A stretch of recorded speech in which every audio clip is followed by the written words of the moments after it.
Hello, everyone. Good morning. I'm Dhawal. I'm the founder of Class Central. It's a search engine for online courses. And today, I'll briefly share how we are using Gen AI and LLMs behind the scene to make a better search engine and search experience for learners. So this is part of the workshop that I'm giving later, but I'll share the highlights. I'll talk about the basics of generative AI from a perspective of integrating it into a platform. Instead of going to chatgpt.com or other places, we use it as an API to help us with different tasks. Give you some examples of how we use it and what we have learned about from using it for last 6 months to a year. And this is just a subject page on Class Central, and anything you see in the yellow tabs, that's where each of them is a separate prompt. So even on just this one page, we have using like 5, 6 prompts to help us clean up the data or structure it in a certain way so that it's presentable to the learners. So Class Central, I'll give you a recap of what we are. We are a search engine for online courses. We aggregate courses from all over the world, from maybe 100 different platforms, 1,000 plus universities, and we are a team of learners that are distributed all over the world. Most of them came to the Class Central via Class Central. They were users before, and now they have started helping us out in different aspects of the company. And our goal is to make online education work for everyone. And I think the first step that we are tackling right now is discovery, making sure the learners can find the right course for them. And since beginning, we have helped 80 million learners. I founded Class Central back in 2011, before MOOCs were called MOOCs. I just happened to be right place, right time, build a small side project to help me search all the courses that were coming up then. Yeah, and every year we reach now 20 million learners. We have certain tools like bookmarks, so learners can bookmark courses. They can also follow a university, follow a subject, and get updates of when new courses are launched in that by those universities, or new courses are launched in a subject. So we have amassed quite a bit of users and data over the last decade or so on learner interest and learner intent. Let me talk about taxonomy at Class Central, how things were before and after Gen AI.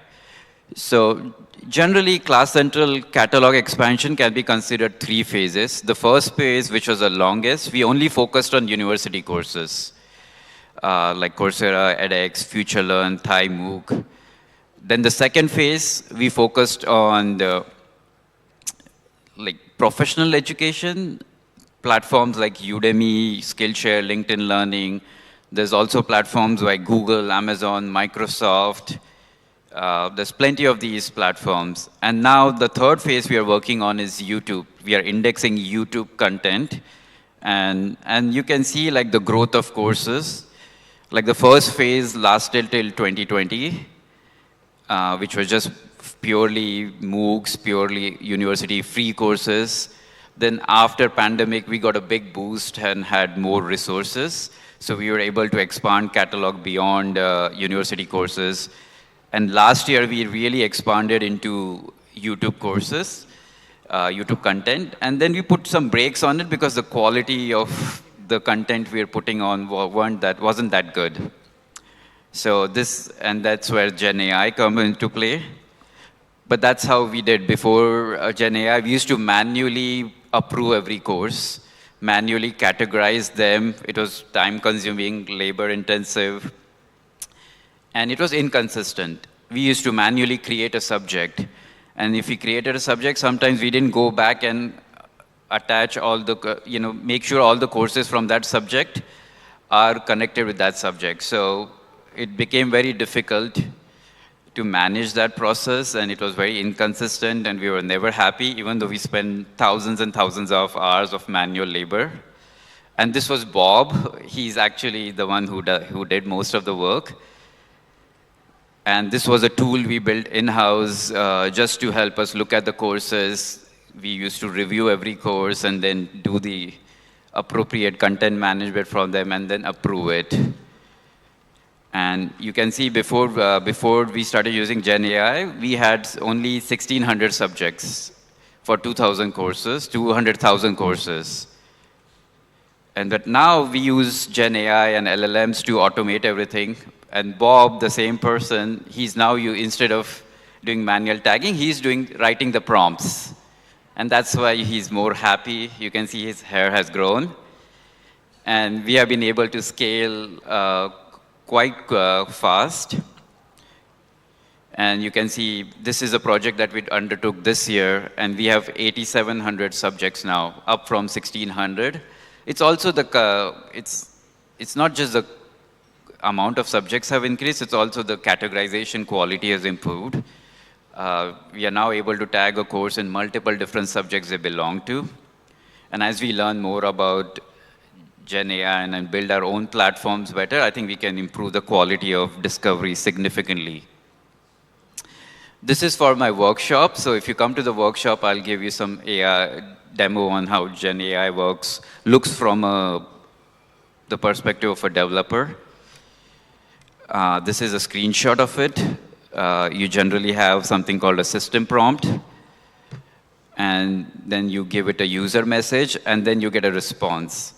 So these are some concepts that we use when integrating it in your platform. There's a concept called tokens. And the bottom left, you can see the number of tokens, input tokens, right here. And on the bottom right, you can see number of output tokens and input tokens. Tokens you can just consider like a word for simplification. So basically, the platform, we use Claude, not ChatGPT. So our preferred platform is Claude, and tokens, basically it's saying like it's 52 words, and pricing is usually per token. Input tokens are priced cheaper than output tokens. And and so basically these are the key concepts: models, system prompt. So models are like, each platform has multiple models. So for example, ChatGPT itself has like GPT-4, GPT-4 Mini, GPT 3.5 Turbo. And system prompt is sort of the main thing you give it. Like for example, in the previous example, the top left, that's the system prompt. And you set up the system prompt, and then after that, any user message you give, it will give you the output based on what system prompt you give. So, and tokens basically is the number of words. It's simplification. And here's some cost about per million tokens. And I'll give you more context how much a token, when I'll share actual data from our experiments. And these are the different costs. And these prices keep changing and keep reducing over time. So I think the GPT-4, like last year's model, I think the token price was $15 per input tokens or something similar. And now the newer models are getting cheaper and cheaper. And again, this is for the workshop where I'll give you a demo on all the work we have done in our platform. And finally, here's like I ran this on 20,000 courses. It's generating summaries for courses. So we generated summaries for our entire catalog of 200,000, but this experiment is from 20,000. So per 1,000 courses, it costs us $4 or $4.50. So if we go across entire catalog, it might cost us like $500 to $600 per prompt. So we are running 8 to 10 prompts now. So it adds up. And it was significant. It used to cost thousands of dollars even a year ago. And generally, a course is around 1,000 tokens, input and output. So on average, a course is around 1,000. So this is a high-level cost. And finally, like this, these are the simple lessons we learned. For prompts, simple is better. The more complicated you are, the harder it becomes, and it gives you inconsistent responses. And one of the things we found is models change over time. So even the same model name has different versions. So what you get output 6 months earlier would be different than 6 months later. So you have to always be alert and have like systems and processes to just check if what you had planned is still what's happening. And the models can be slow. So for example, every summary we generate with Claude takes around 4 to 5 seconds. So when we are generating like for 100,000 plus courses, 200,000, it can take a long time.